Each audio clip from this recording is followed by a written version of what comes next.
Hello and welcome to the first tutorial of 2021. I'm Nilofer and today we're going to be painting a landscape just under 10 minutes. Super excited, right? So let's get started.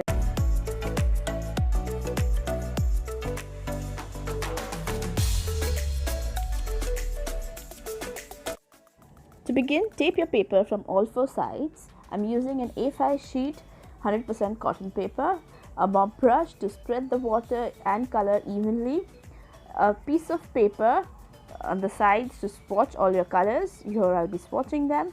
A caption will be running through the video where there will be step-by-step instructions to how to paint this painting. So you can just turn on the music and paint along with me.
And finally, don't forget to sign off your painting. I hope you guys enjoyed this video, and I'll see you in the next tutorial. Bye bye.